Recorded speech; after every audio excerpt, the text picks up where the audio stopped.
If you're a driven, active person who wants to reach and pursue a higher quality life with some ambition, then guess what? This podcast is for you. This is the Driven Athlete Podcast. What's up, y'all? It's your man, Dr. Kyle. Welcome back to the Driven Athlete Podcast.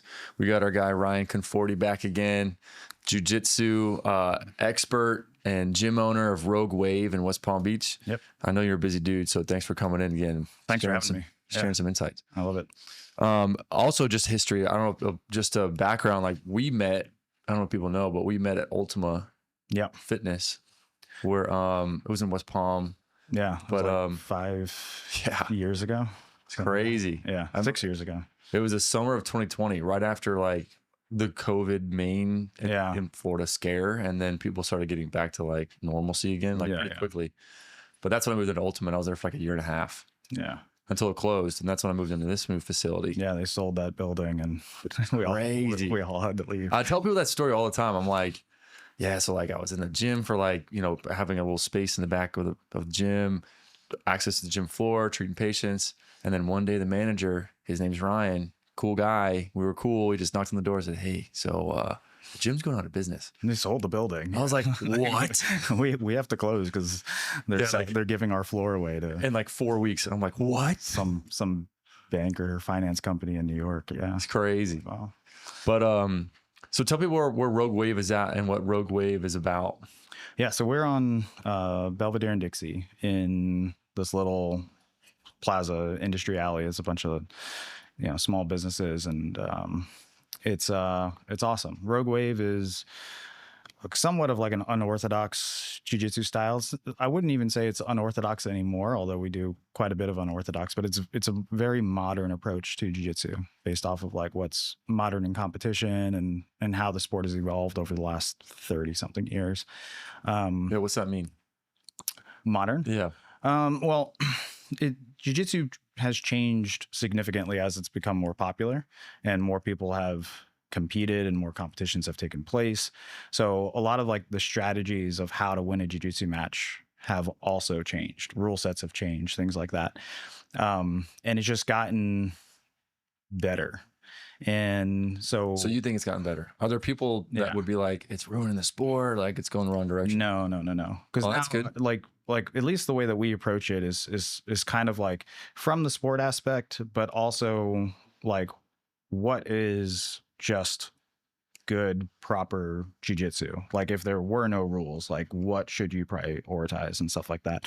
But I think the sport has also kind of evolved into that state as well, where before the sport would kind of reward things that like you would never want to do in like a self-defense situation, or you wouldn't really want to do that in like an MMA situation. But now I feel like it's kind of tightened up to where like the strategies that you apply kind of apply across the board, just strategically for grappling in general. And at least that's also the approach that I try to bring to it as well. Interesting. Can you give an example of one of those things? They always prioritized like position, like top position, which is kind of like a universal thing. But I think now you're starting to see a lot of the way guys are prioritizing passing guard, which is like getting around people's legs and getting to a pin. Wrestling has now sort of taken priority, where before it was like not really stressed in the sport. It wasn't something that guys practice as much, where now, especially because of MMA, and if you think about self-defense and things like that, your ability to wrestle dictates the position and everything first. So now strategically in the sport, it's like, hey, we all need to learn how to wrestle. We can't just sit on our backs or pull somebody down on top of us and try to play off for our back. Because again, like self-defense, MMA, not particularly smart. It's a skill set you have to have, but to have that as your initial strategy of like, I'm going to go into this fight and lay down is like not good. Not ideal. Yeah. So things like that have changed as far as like the culture of grappling. Yeah. Interesting. That's cool. So, and purists that are there, they're on board. Like there's no conflict with like the Jiu-Jitsu Nation. I think there's some people that are just, maybe they just feel like it's too late to go back and try to learn how to wrestle, especially if they've been in jiu-jitsu for 30 years and they're older, and it's like, I'm not going to be a wrestler. I'm going to sit down and play off of my back, or I'm going to plan for what happens after I've been taken down by a wrestler. there's a bunch of different ways that you can go about kind of mitigating, like, yeah, I'm not going to learn how to become like a world-class wrestler, but maybe I could at least learn a little bit of defense, something like that. So I wouldn't say there's necessarily a whole lot of pushback, but I think there's people that sort of just decide like, I missed that opportunity, or I missed my chance to get good at that. And that happens too with other aspects. Like, 10 years ago, leg locks became super popular, and there's a bunch of guys that were older in the sport that are just like, yeah, like I never learned them. I just keep my legs away from people so they don't leg lock me. But they don't say like, oh, now I want to learn leg locks. And I think that's kind of, now there's a little bit more of like a scramble focus, which ties into wrestling and stuff as well, where again, it's like guys don't want to have like a crazy scrambling match. And so they'll play like a more patient, slower pace game instead of understanding like what to do in these situations. What would you describe as like the difference between wrestling and jiu-jitsu? Well, from a sports perspective, it's just how things are scored, what you're allowed to do, what you're not allowed to do. And the biggest obvious one is in jiu-jitsu, there's submissions, so you can tap out when you're in pain and the match is over and you can go for submissions. In wrestling, you can't. And if you're in pain, like you can't really do anything except like maybe give up a pin. But that's a big thing.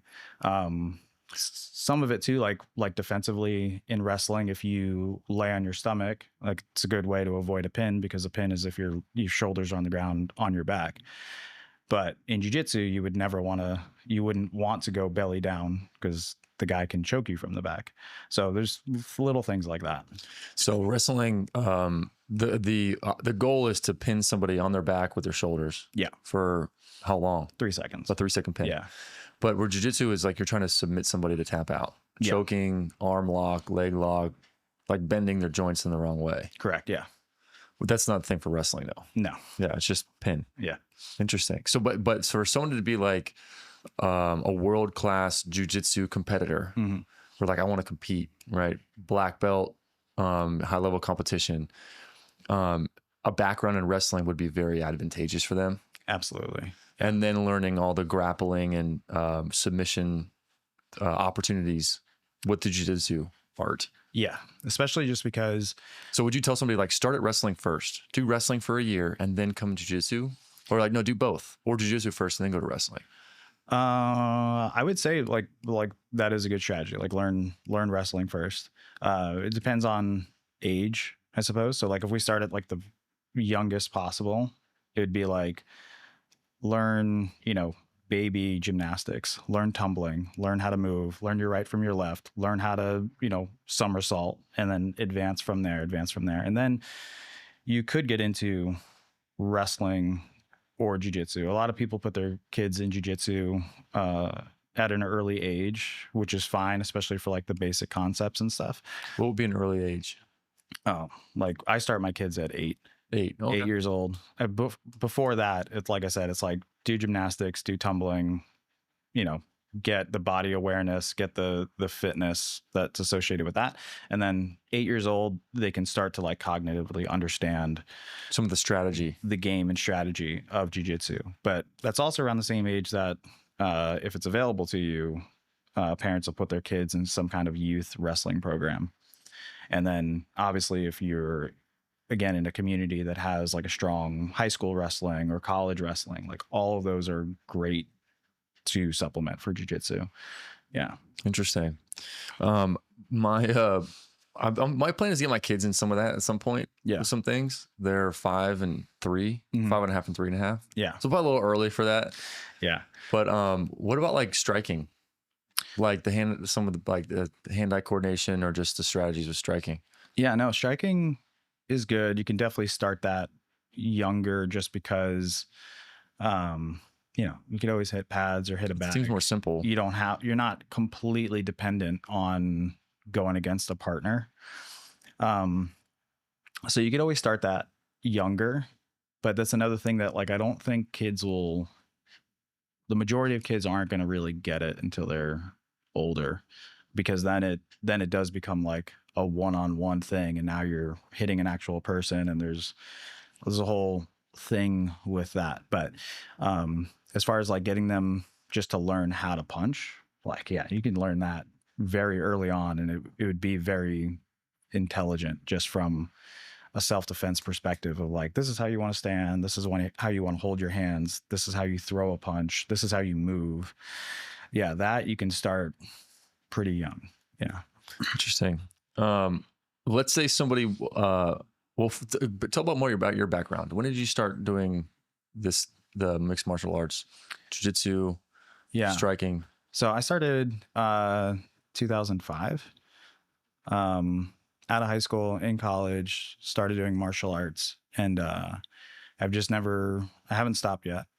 So I've been doing it a long time. Started with like Taekwondo, karate, and right after started getting into grappling, just doing everything together. What made you go Taekwondo and karate first? It was what was available. Oh, okay. Yeah. It was just like, this is here. I want to do martial arts. I'll do this. See if I like it. Taekwondo is like takedowns? No, Taekwondo is striking, and it's striking where they prioritize kicks over punches. Okay. And so head kicks score higher than body kicks, spinning kicks score higher than just a regular kick to the head, and flying kick scores even more after that.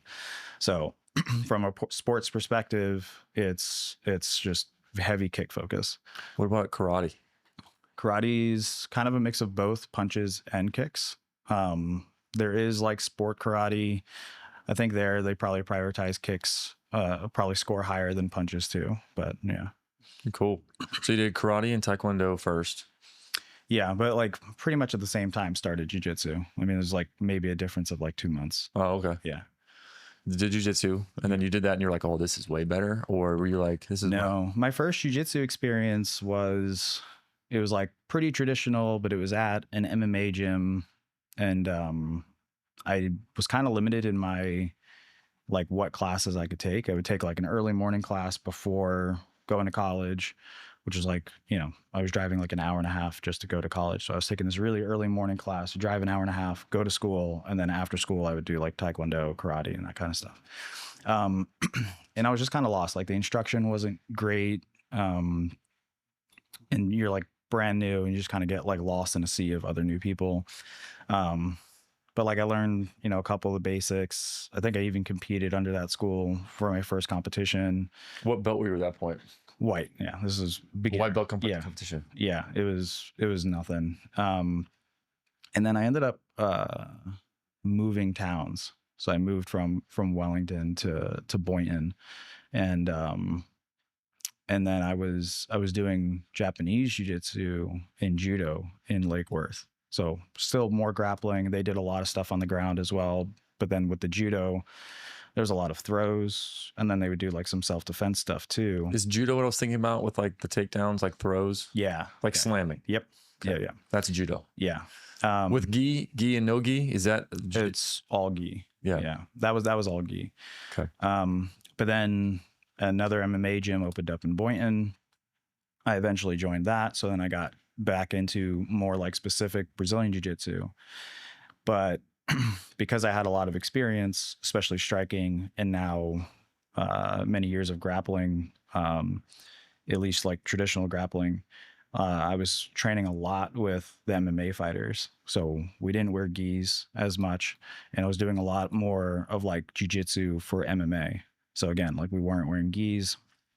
I got into competing in MMA. Unfortunately, that gym closed, that MMA school closed, and I was kind of training with my fighters and training partners who eventually were also, my strength and conditioning clients, as a personal trainer and stuff. And we kind of like bounced around and kind of trained on our own. And it wasn't until like 10 years ago, 2016, I went to Texas to get a fitness certification under Joe DeFranco. And at that gym, they had a jiu-jitsu school, a 10th Planet Jiu-Jitsu school. And I went there and trained, and I was like, oh, I don't know anything about jiu-jitsu. And like, I was already a couple MMA fights in, and I was like, there's a lot more to this than what I was being taught in Florida. And it was just because that system, 10th Planet Jiu-Jitsu, was very unorthodox. It was all no gi, and like the instructor was really good, like way better than anything I had had in Florida. And I was already familiar with it, but actually getting to experience it firsthand, I was like, man, this is awesome. And What, but just more complex, more new age stuff, like new moves, like it's just a different approach, and just like the level of detail, like specific for jiu-jitsu, was just vastly superior to sort of like MMA jiu-jitsu, which is like, well, we're trying to win a fight. We're just kind of like, we're going to like tough through this. We're going to get these positions, and we're going to get into a position where we can punch somebody, not necessarily like get into the intricacies of like how to do specific jiu-jitsu techniques. And then so I went through the 10th Planet system for a very long time. Like I would travel back to Texas. I would go to headquarters in LA, things like that. And I went for like a week workshop or a weekend, like just whatever I could. Yeah. I'd go there for a week, or I'd go there for a weekend. If they had like a big seminar or a big summit or something like that, I would go. I did a couple fight camps through them too. But I would, training in Florida. So there's a lot of like just self-taught independent study and that kind of thing. And then eventually like opened up my own school. And then that's what I've been doing like the last 5 years, and parted ways with 10 Planet, but to do a little bit more of like bring in the gi stuff, bring in kickboxing, and kind of like develop my own thing. And yeah. And so that's what we've been doing now for a long time. And you said you met Joe DeFranco. Who's the guy you met in Texas? Joe DeFranco he's a strength and conditioning coach from New Jersey, and he was doing a certification in Texas. He was a trainer for Triple H and WWE, trained a bunch of NFL players. Just an amazing strength coach. Cool. So I was like, I had certifications with NASM and a couple other organizations for general personal training, or, so a couple of specific things, but having the opportunity to learn from him and get certified under him was like, yeah, I'm going to take up that opportunity for sure. That's cool. Yeah. So when did you open your own thing? For jiu-jitsu is in 2020. I opened that up July 2020. So right after we met. Right after you. Yeah. I was doing both jobs at the same time I remember that. Yeah. Yeah. So that's what you're doing. And that's the same facility you're at now? Yep. Been there. This is going on our 6th year. Wow. It's amazing. Yeah. That's awesome. Congrats. Thank you. And your vision with that was to open a jiu-jitsu gym, or fitness and jiu-jitsu? Really just jiu-jitsu. We do a little bit of kickboxing. I've brought in a little bit of like the unconventional fitness stuff. I've done mobility seminars and brought in, yogis and Pilates instructors and stuff like that too, to have like an overall sort of like wellness approach comprehensive to it. Yeah. But because we've done some workshop, like injury screen prevention stuff there. Yeah. I brought you in a couple times, and trying to be more than like a holistic approach to it, to supplement our jiu-jitsu practice. But at its core, like we're just a straight jiu-jitsu school. We're not an MMA school. And like now, like I've recently put together like my own entire curriculum and system, which I'm excited about. Like I launched that at the beginning of this year. And so like 3 weeks ago. Pretty much. Yeah. It's been like a long time coming. There's been like a lot of like trial and experiments in implementing the class structure and the curriculum over several months. But like now it's like written down and public and more systematized. Like, yeah. What is it? It's just and what's the goal? Our training curriculum. So the goal is like now there's like an actual structure in place where students know what we're learning, when we're going to learn it, and like what each of the different subjects are. And then, futuristically, it allows me to kind of like extrapolate this into written work or video work. And, we could always add and adjust things as the sport evolves, but it's, the design of it was like, how can I take somebody from day one beginner to an advanced rank for a competition? For jiu-jitsu. Yeah. So like white belt to purple belt. Like what should they learn? What's the hierarchy of techniques? What should they be prioritizing? And like that was what the design of that organization and that system is. That's cool. Yeah. How long have you been developing that?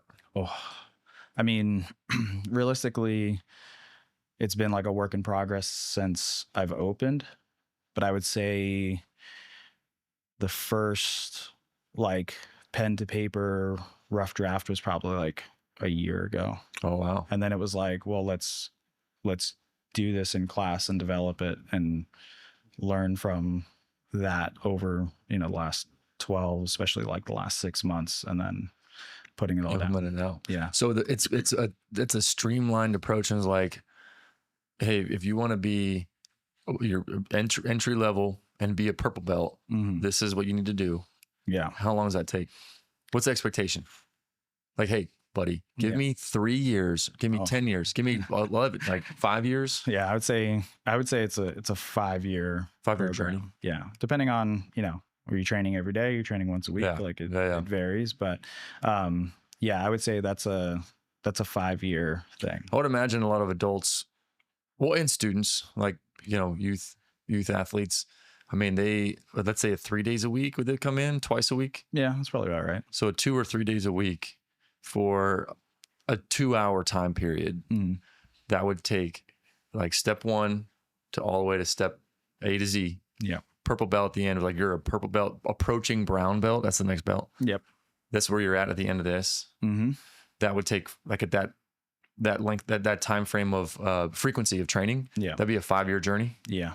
Okay. Yeah. And I think it's a conservative approach, because you don't want to push somebody too far. And it's kind of done with the like, really do think about some of the belt ranks in terms of competition. Not that like students have to compete or that competing is like the ultimate goal of everything, but it does put together like an idea of like where you should stand as far as skill level goes. Like each time frame. Yeah, because in no-gi, in competition, they'll put all the white belts together, and they'll put all the blue belts together, but purple, brown, and black all compete together. Oh, really? Yeah. So it goes beginner, intermediate, and then advanced. So you really don't want to be a purple belt until you're ready. Unless you can hold your own. So the idea of the curriculum, the system I put together, I call it the key work. The idea of the key work is this is everything you need to do to become advanced, to be a purple belt, to be able to compete at this level. You should know these different moves, these different systems. Yeah. Interesting. Why do they clump purple, brown, and black all together? I think for initially it was just to consolidate the competitors. There's a lot less people in each of those. It's just more to manage. Yeah, because if they separated, only black belts compete with black belts, there's very few competitors. So everybody has more matches and stuff. Now I think the way that it's kind of played out is just the skill level. Like a purple belt could absolutely submit a black belt. I was going to say, what's the difference? In competition. Yeah. It's really just experience at that point. Like as far as like, again, like if we're following sort of the culture of jiu-jitsu and again, the key work that I kind of put together is like that purple belt, you should know like everything that a black belt knows. The black belt just has like way more experience with it. And so they're, you would assume that they're going to be better at it and those kinds of things. They're going to have a little bit better technique behind it, but it would be like a disservice if you got to purple belt and you're like, somebody did a move and you're like, I don't even know what that is. I mean, not that it doesn't happen, but it'd be like, how do you not know what that is? Yeah. So then would the community be like, what gym are you from? Yeah. That awarded you this purple belt. Right. Yeah. And that would just hurt a person's credibility. Exactly. An organization's credibility. Yeah. So there's just no benefit to that. No. It's all fake. It'd be just absolute fake. Yeah. Presentation. It would be a disservice to like over promote somebody, especially if you didn't give them the knowledge that should carry with that. Yeah. I would imagine in this community, in this sport, you have to have a ton of humility. Oh yeah.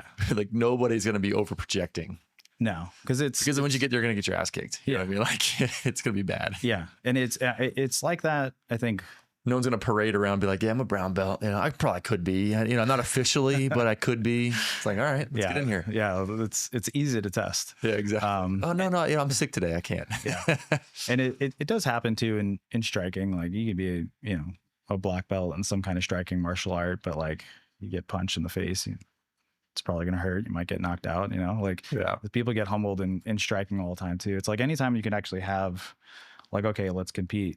Like there's always going to have to be a lot of humility in it, especially if you're not on point. Yeah.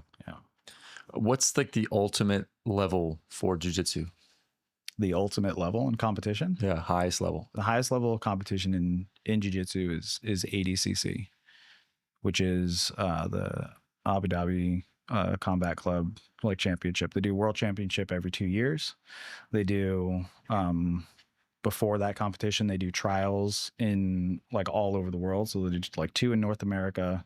They'll do 1 in Europe, 1 in Brazil, 1 in like Australasia, and they'll take the winners of those trials plus a couple of invites, and they'll put together like a 16-man tournament for each weight class. And then they compete over 2 days.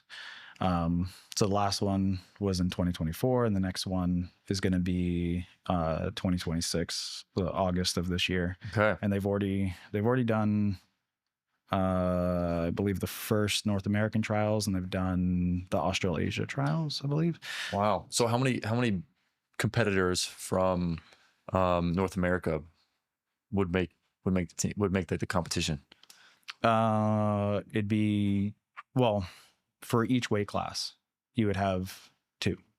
2 from North America. Because they do an East Coast trials and a West Coast trials for North America. So each weight class would have 2 Americans. What are the weight classes? It's like every 10 kilograms. Is it like featherweight, lightweight, middleweight? They'll just be like 77 kilograms, 88, minus 99, plus 99, 55. So I think there's like 6 weight classes. Okay. And but when they do the trials, like your bracket, especially at like 66 kilograms or something, be like 256 competitors in the bracket. And then they compete over 2 days to find the one guy who won the trials. And then the guy who won the trials goes to the world championship. That's crazy. Yeah. So, man, that's great. It's elite, Yeah. And that's for the same for no-gi, but it's still considered like just overall, like that is the like highest level of competition. Is there Olympics? No, that's as close to the Olympics as jiu-jitsu gets. What's the martial art in the Olympics? Judo, Taekwondo, wrestling. I think that's it. Okay. Yeah, boxing. Yeah, who are the same? Do you see the same names enter in like the highest level championship, or is it always in fluctuation? Every once in a while, you'll get like a judo Olympian who enters a sport of jiu-jitsu, but that's probably the only crossover. Yeah. So a lot of the same guys end up being like, this guy's back again. This guy made it. Yeah. Or you might get like an Olympic wrestler who gets into jiu-jitsu and works there, goes into ADCC or something. Who's the current reigning champ? Ultimately Gordon Ryan is number 1. So he's competed at heavyweight the last few years. He's like undefeated. He has not lost in a long time. He's at the end of his career. Like he's not really competing anymore. 30. Crazy. Okay, so it's like the same as like a professional athlete. Yeah. Expectation. Yeah. Mid-20s. Yeah. Peak. Yeah. Physicality. Yeah. So he's crazy, but he's like he's considered like number 1 jiu-jitsu athlete in the world right now, even though he's not active. Just overall, like credential wise, especially in no-gi, ADCC, like he has all the. He's the Michael Phelps of. Yeah, he has the accolades. There's other people that arguably have like far more accomplishments. Like there's a friend of mine, a really good guy, Rafael Lovato Jr., who's got way more accomplishments and has been doing this significantly longer. And he's done MMA, gi, no-gi. He's done everything. He just started wrestling for Ohio, I think, like college. And he's, way past college. How old is he? 40. And he's wrestling for Ohio? Yeah. Because he didn't compete in college previously? No. Huh. but he's an obsessive martial artist. Like when you think about Just a like, practitioner and learner, lifelong learner of martial arts. yeah. So when you think about guys that are, comparable to like a Michael Jordan or Tiger Woods or Michael Phelps, it would be Lovato. Just that obsessive, competitive, like, and just great at everything he does. It would be him. That's crazy. Yeah. That's cool. Yeah. So the guys that do these world championship competitions, Yep. they're in their mid-20s. 30 would be upper limits. Like we're probably done at this point. Getting close to So it. if they're 25, I mean, they need to have started at 10 or 8.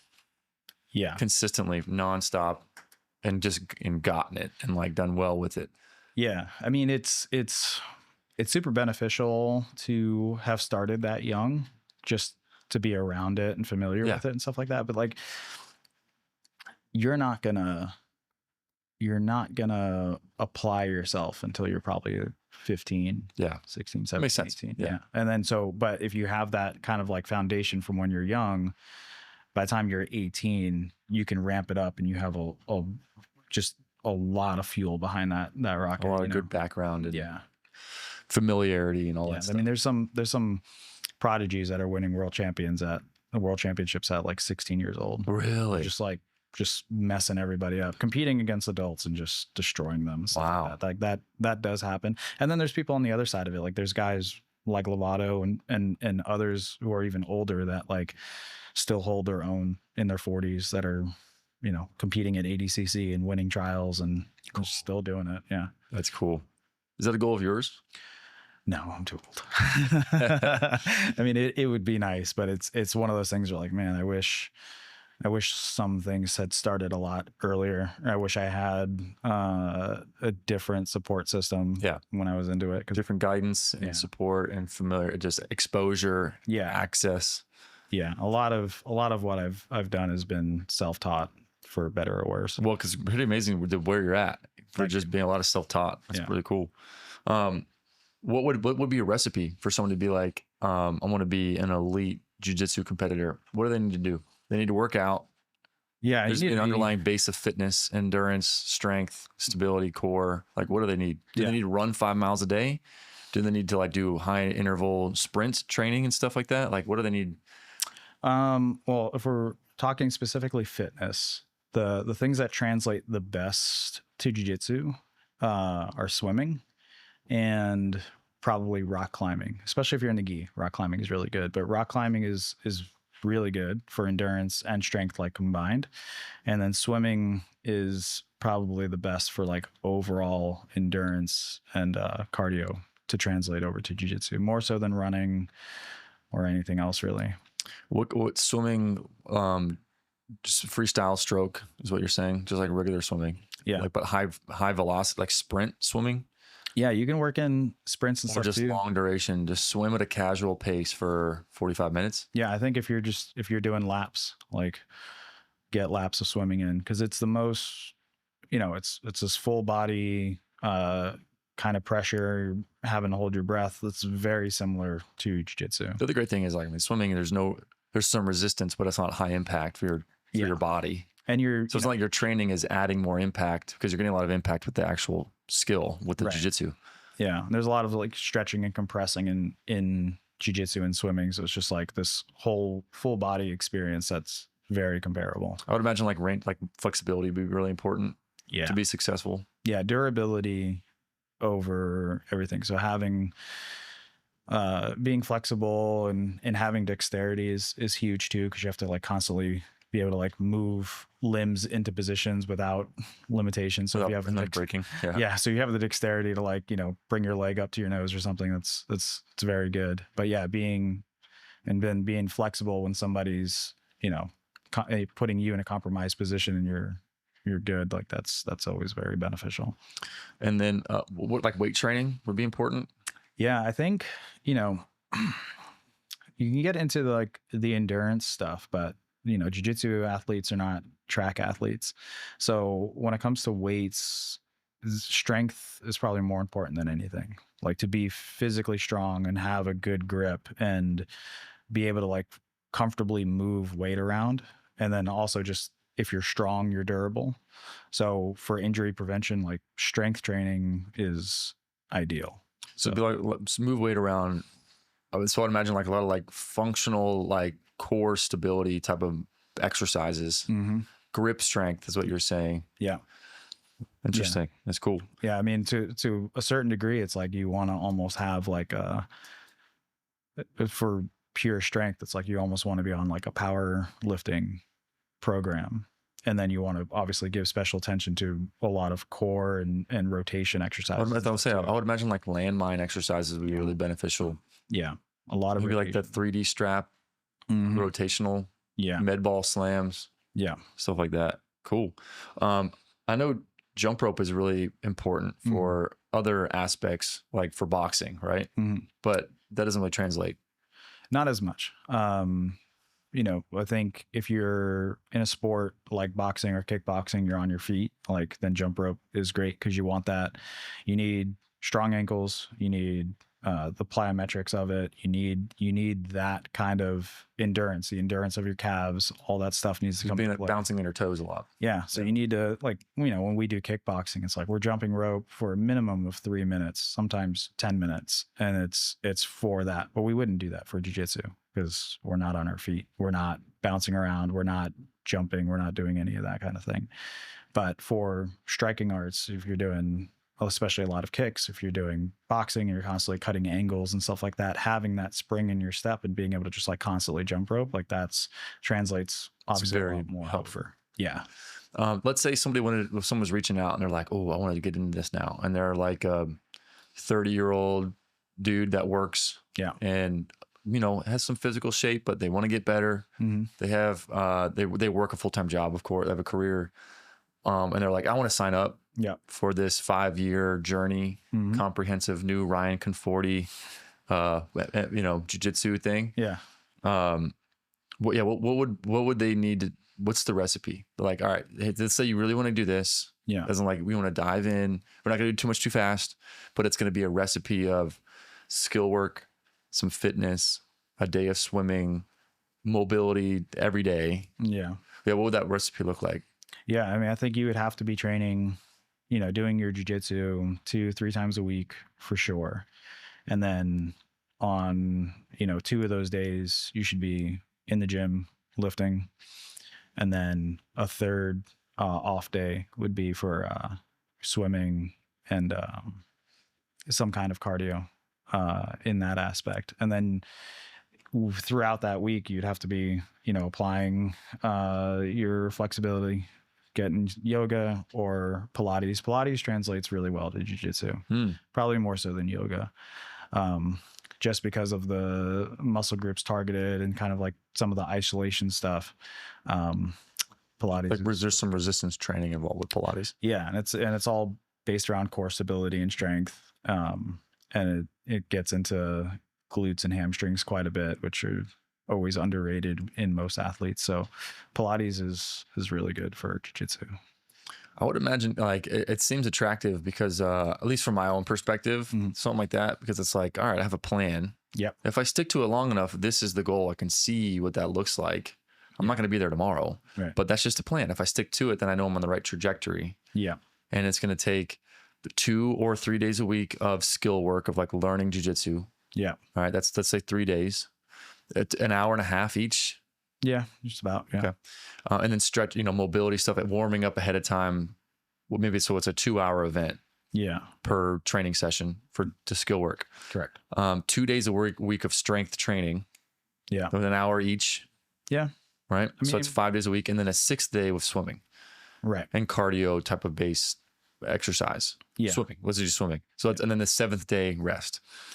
Yeah. And it doesn't. And at the end of that, I mean, like you could do it that way, but to be realistic, like you could do jiu-jitsu and a strength day together the same day. Yeah. Like, so, cause like all of a sudden you're like, man, this is like, I have to give up. I'm dedicating 6 days of my week to this, to this goal, which is great, but like you can consolidate it a little bit and make it more chewable. Yeah. Yeah. And then let's say somebody stuck to that plan. A year later, that person would be a new person. Oh yeah. 5 years later, they'd be completely unrecognizable. Yeah. I mean, If I've seen significant changes in people within 6 months of starting jiu-jitsu, like on the mat for sure.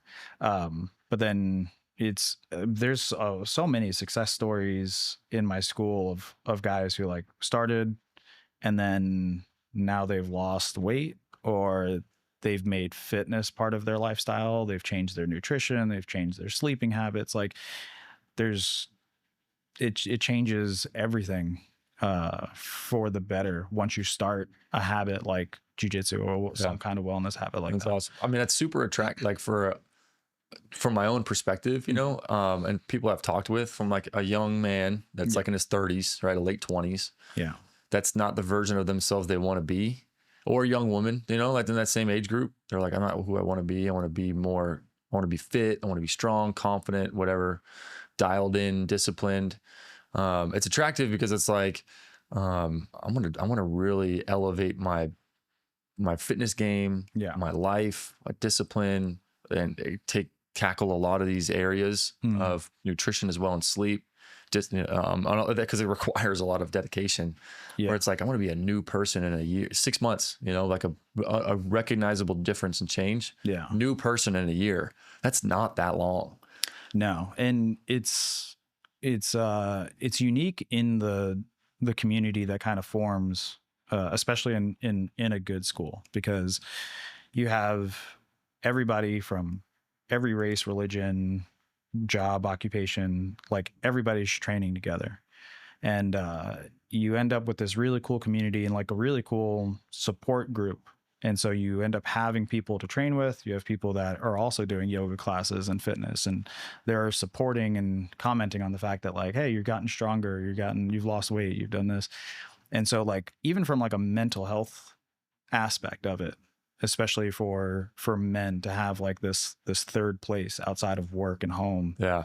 Like jiu-jitsu is one of the best because you're around other guys and you can have like a healthy community, especially if you're at a good school. It's healthy. And so I've seen a lot of things from that perspective of guys who have, you know, made friends, they've improved their self-esteem. There's all these other things that go into it, as well as like the fitness. And then, you know, we're all here to do jiu-jitsu.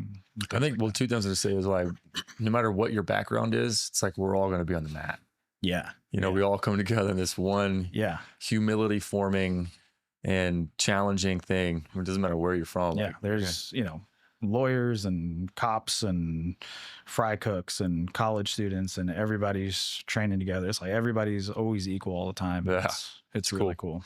The other thing I definitely don't underestimate or undervalue is the male camaraderie component, because it's hard, you know, like you're like a man that work and home, that aspect for sure fizzles. Yeah, less and less time, and then it's something that I mean, for what I've spoken with other people too, it's like it's craving, where it's like, man, I missed this, you know. Yeah. And then you're also getting some physicality out, because men, you know, like this is the way we are, like a large majority, like they want to get some kind of physicality, some that hard, intense energy, you know. Yeah, that is important, and that just really helps the mental health component from what I've heard. Yeah, you know? Like we like to wrestle. Yeah, like we can you know, we can hit a heavy bag, and like that's fun too. We don't really want to. Nobody wants to get punched in the face. I mean, it's an aspect of martial arts that is enjoyable to an extent, but it's like to be able to like wrestle and do all that stuff. And yeah, like, you know, you either have your friends from when you were younger, if you still have them, or you have like your work friends. It's like, well, where else do you guys get friends? You got to go to jiu-jitsu. Yeah. You're not, you know, you go to the gym, it's like you got to seek it somewhere. Headphones are in. I'm here to lift weights. I'm not interacting with any other people. Yeah, no. Jiu-jitsu and martial arts is really good in that perspective. Yeah, that's cool. Love that. So the main question though would be like, what the main barrier, from my understanding, most people will be like, well, I don't want to get hurt. Yeah. Like my shoulder, I don't want to dislocate my shoulder, tear a rotator cuff, hurt my neck, my back. Yeah. Get my knee twisted, whatever. Yeah. I think a little bit of that is exaggerated to an extent. I mean, little things can happen. You might sprain something here or there or whatever, but like, dude, we haven't had like any there's been no catastrophic major injuries or something like that. And I think it comes down to the school and the culture, and like What did I say? Yeah. we train real safe and it's fine. Being like appropriate. Yeah. I mean, I've been doing this for 20 years and I haven't had like a major catastrophic injury as a result of jiu-jitsu or somebody doing something that they shouldn't. Like, yeah, I haven't, my knees are fine. My elbows and shoulders are fine. My neck's okay. It's like those situations, like, you know, they'll get highlighted, when they happen online somewhere in a competition or something like that. But like, dude, like it shouldn't ever exist inside the school. And like when you see it inside the school somewhere, it's like, yeah, it's not a good school. Yeah. And it's not a good coach. It's not a good school. It shouldn't happen. It shouldn't be part of the culture of like, yep, you're going to get hurt. Sometimes this happens. Like, dude, this never happens. It never happens. I would say, I mean, I also, a component of like for men, especially, I mean, some women too, of course, it just seems to be, I'm also my own perspective as a man too. Yeah. But, a little bit of injury, like, or discomfort, you know, is a good thing. Yeah. And then also, I think, imagine if somebody like tweaked their arm and their arm hurts. Imagine, and then they, you know, it'll heal up as long as you don't like F it up. Go see a physio, maybe get some insight. Yeah. And then it feels fine. Then you get back to it. By the 10th time that it happens, it's not going to be that. You're going to be like, oh, it's just a sprain, you know, like, or like it's just like the gravity and the unfamiliarity and the component of being scared about it really diminishes. And I'm speaking of like when I played football, right? Like you get banged up all the time. Right. Yeah. No, I just banged up right now. I'll be all right. Yeah. It builds a lot of resilience. It builds resilience. Yeah. And a little bit of mental fortitude. And that's something that's definitely lacking in culture in general. So yeah, it definitely builds a lot of resilience. And a lot of it is like, it's almost like, if you're dealing with like a small child, where it's like something happens for the first time and like, oh no, like this is like this. And you're like, yeah, you're going to be fine. Catastrophic. You're going to be fine. And I'm like, oh, okay. Yeah, it's not so bad. And like, so that's part of like the evolution that you'll kind of see, especially in like those 6 months where it's like, you know, getting, you know, being pinned down is like super uncomfortable. And like, you know, you have like like you could have like a panic reaction to it, like not like a full panic, but like it's like, totally. Oh no, somebody's holding me down. And then like 6 months later, you're totally like someone's holding you down. You're like, I'm fine. I'm just going to keep moving. And now you know how to escape. And it's like, you don't even think. You're not really phased like, as much. You know, it's like you get into a pinning position and somebody's on top of you and there's like zero panic, which like what a gift that would be for someone to have like as a skill to learn, like, oh, I'm fine. I'm okay. And to have that kind of confidence of like, even though I'm not in this good position, even though this guy's holding my arm this way, even though this guy's on my back, I'm fine. I'm not panicking. I'm not panicking. Keeping my composure. And then think about like, how can I get out of this? Yeah. What am I having for dinner tonight? Yeah, exactly. When I get back into this, I need to get out of this later. Yeah. So it's like that difference of like from your first class and being in those positions for the first time. So all of a sudden it's like, dude, you really do develop like an overall state of calmness despite, you know, bad perilous situations. Yeah. There was an interest, like I forget what fight it was because I really don't have any fight background. I did some kickboxing stuff with you guys at Ultima and learned some skill. Like I thought that was cool. It was fun, you know, get some energy out, some aggression out, and then learn some skills. But so I really don't watch the UFC that much or MMA. But there's a fight I was watching. It was somewhat recently, maybe a couple years ago. But this dude who was an absolute veteran, there was like a high level fight. And he got him in like this arm lock of some sort, broke his arm. Okay. And then the guy just sat up, the guy with a broken arm sat up and he just like with his other arm shook the guy's hand. Yeah. He knew what happened. Yeah. And the guy's arm was broke, you know? Yeah. His humerus bone, you know, like his massive arm bone. Yeah. I believe that was probably Frank Mir and Antonio Nogueira if I had to. But he had him like in like an arm lock like that and he just like broke it. Yeah. And you saw it snap. Yeah. And the guy was like, he realized like I lost and he was like, hey man, good one, you know? Yeah. There's a couple. That's unbelievable. Because you actually get to a point like that where you break your arm, you're like, yeah, it broke, but like, good job. You know, like, hey, good fight. Yeah. Let's go to the hospital. We'll take care of it. There's been a couple of those in MMA. That could have been Jamal Hill or even Jacare. I'm not sure. It was within a couple of years. Yeah. But I was like, man. Yeah. Imagine anybody else. Resiliency. I mean, granted, like UFC fighters are several levels above just like your neighborhood jiu-jitsu school. Yeah. And like they are trying to, you know, they're gonna take everything all the way. So it's like, you know, and you're trying not to tap out to things like that. So different level of extreme, but yeah, it is that kind of like toughness and sportsmanship of like, good job, you know, like I'm going to heal up and I'm going to go fight again. Like we forget that even happened. Like, oh yeah, like I got his arm broken before. What I remember that one fight with Silva where he broke his leg. Yeah, that's terrible. Within the first minute or something. Yeah. Huge fight. I remember I was watching it. I was in college and it was like we were out about and it's like, there it is, the main event. Yeah. Like first kick, dude broke his foot or his leg. What happened with that? So I wish it was less common. It is still like statistically very uncommon, but in Muay Thai fights or in MMA, you can throw a leg kick because you're throwing a kick low, and if the guy blocks with his shin or the kick lands on something hard like the knee or something like that, it could snap your shin, and you can break your leg that way. And that's just what happened with Silva. Yeah. Did he hit the dude's knee or shin? Like what did he hit? I think with he hit his knee. So the guy, he put up his leg in defense. Yeah. And that was against Chris Weidman. And yeah, he went through the kick and and the guy brought his leg up to block it, and the kick happened to land on the knee, and then Silva's shin broke. And then ironically, a couple years later, that same thing happened to Chris Weidman against another guy. Same thing. He went to go throw his kick and then his leg broke.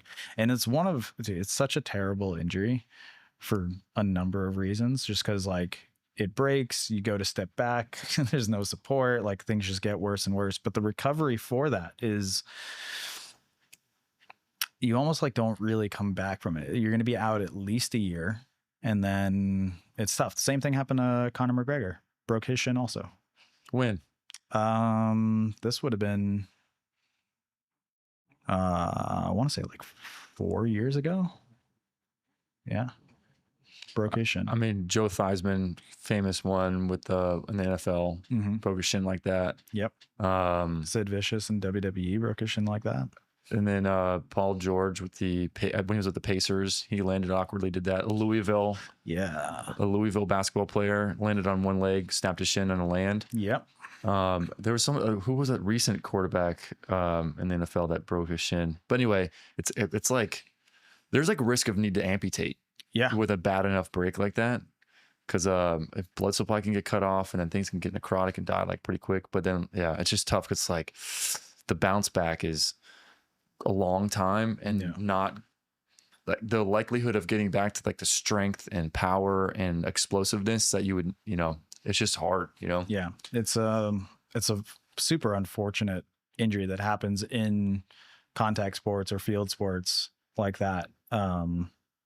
But again, like we're observing it happening at like the highest level of competition where like, it's far different from like, again, your jiu-jitsu school, you're not going to break your shin. Yeah, totally. Yeah. You're a busy guy. Yeah. And you still train jiu-jitsu, you still practice. Yeah. And you work out. Yep. How do you navigate your own busy schedule to be able to get in your workouts and things you want to do? I mean, I have a pretty structured routine, daily and weekly. So, my times and stuff are consistent. We've talked about this before. Like I really don't sleep very much. So, you're still doing that? It's gotten better. It's gotten significantly better, but what's your sleep schedule now? If I can, I'm in bed by 9. I still have to wake up at, like 4:30, 5 o'clock to teach in the mornings. But that's not to say that I don't have a lot of nights where I'm asleep for like 2 or 3 hours, or sometimes not at all. I'll definitely try to take naps in between classes sometimes. So it's like, maybe I slept for 2 or 3 hours at night, but I'm going to get another 2 hours here and another hour and a half there. And it's like staggered sleeping. Not ideal. Don't recommend it. But have you always been like that? No, I used to never be able to take naps. Or I mean, like just sleep in general. Like, Yeah, I've had lifelong problems with sleep for one reason or another. But when everything falls into place, I have no problem sleeping. and the best case scenario, Yeah, in bed at 9, fall asleep at 9:15, wake up at 4, uninterrupted. 5. Yeah. All right, Yeah. that's good. Yeah, it's not bad. How often does that happen? If there's 7 days a week, let's say this. There's 30 days in a month. Yeah. How many of those days in a month does that occur? I can maybe pull that off. Probably average once or twice a week. Oh, okay. For the most part, like on a good week, I'll do that like 4 times. Okay. Yeah. So over the span of a month, that looks like 4 to 10 times, maybe. All right. Still that's like good. That's like a newborn baby mom sleep schedule, you know. Yeah, I feel like I'm on like the presidential sleep schedule for I don't know how many years, my whole life. 39 years now. Just what so and so worst case scenario, what's it look like? Oh, I've done consecutive days without sleep. Yeah, I've done consecutive days. Where like you lay in bed and you're like, this isn't working, I'm gonna get up. Or I'm just up. You're not even gonna go to bed. Yeah, I've done where I'm up for 48 hours or even longer before. Yeah, it's gotten gnarly. Oh my gosh, how do you feel at the end of it? Like, let's say, I feel sick. Yeah. I ironically, like, I don't ever get sick. I haven't been sick in, I don't know, a very long time, 7 to 8 years, something like that. I don't get sick, which might be because like my body just can't get sick anymore. Well, you're exposed to so much. I'm too busy. Yeah, it's too busy. It's like I sometimes I'm afraid like if I actually rested, my body would be like, all right, so now it's time to get sick. We've been waiting for this. Yeah. we're gonna bring this in now, and now you're gonna get sick. But no, like I've just adapted to it, I think, and it's a lot of it's just kind of like when you're an entrepreneur or a school owner or you have like responsibilities, it's like you have to fulfill those things no matter what. That's the job. That's the obligation. Like, yeah, you could not do it, but like I'm just not that guy. So the times that you're like, this isn't working, I'm not going to sleep. Yeah. Do you know that ahead of time? Can you feel it? So you're like, I'm going to try, I'm going to lay in bed and I'm just up, and you just get out of bed and start doing stuff. Yeah. I mean, sometimes it's insomnia. Sometimes it's, noisy neighbors or something like that, where it's like, I don't have a choice but to be awake, which is it's miserable. But, yeah, like if it's insomnia, it's like you start to play this game of like, well, I'm going to try to sleep. And then like if an hour or two goes by, you start to just accept the fact that like, I'm not going to sleep. So instead of laying here being uncomfortable, like I'm going to be productive, or I'm going to, at the very least, I'll watch TV or something, or a movie, to just like not do nothing. Even if it's like read a book to try and sleep or something, it's like it becomes like, all right, I'm not going to lay down and like quote unquote waste time trying to sleep when I can't. I'm gonna do something else. What do you read? You read anything right now? No, right now I'm not on anything. Yeah. Well, what's your next book? I have no idea. I need some recommendations. Yeah, I've been way off my reading schedule. Yeah. What was the last book you read? Like, if you read, what do you usually read? Like Jocko Willink self-help books, or like novels and fiction? Yeah, like like romance novels, like 50 Shades of Grey. No. I'm on the second 50 Shades of Grey. It's very intense. I don't even remember the last book I read. Like it wasn't Atomic Habits, but it was something like that. So it was like a self-help thing. It might have been like Jillian Turecki. She's like a love life coach type person. I think I read her book. She came out with a new book a year ago. So that might have been like the last one that I read. But yeah, it's like self-help, whatever. But self-help stuff, like sometimes it's like, this isn't what I want to read anymore. Like I want to get lost in a story. Yeah. Like give me understandable. Yeah. Give me a crime. Like I need something outside of this like wellness, fitness thing that I'm just like constantly stuck in. Yeah, totally. So I get it. yeah. I get that. All right, man. Well, thanks for coming in. If people want to reach out and they're like, hey, I want to get on this 5-year game plan, comprehensive game plan to be a ninja in a year, be an ultra ninja in 5 years, how can they reach out to you and find you? Website, roguewavewpb.com. And then all of the social media, Instagram, Facebook, everything is Rogue Wave WPB. WPB, West Palm Beach. Yeah. And we're on YouTube, Rogue Wave Martial Arts. There's like some instructional stuff there. We're everywhere on So just submit something on your website. Yeah. A form. Email. DM. Email, contact@roguewavewpb.com. Yeah. Just reach out. That's awesome. Yeah. All right, man. Well, thanks for coming in. Thank you. It's always a pleasure, and hopefully your sleep can get more locked in. Yeah. Next time I come in, we'll have to get into a whole conversation on biohacking and all that kind of stuff. That'll tie into my sleep. That'd be good. Yeah. And if y'all have any questions, don't hesitate to reach out. We'd love to help you. Like if any questions, comments, concerns, conflicting opinions, podcast ideas, or battling any pain, like at least you can call and we can chat about maybe what direction to go or where to go. And if we're not a fit for you or anything, it's totally understandable, but at least we can chat and get a better idea. And we'll catch y'all next time.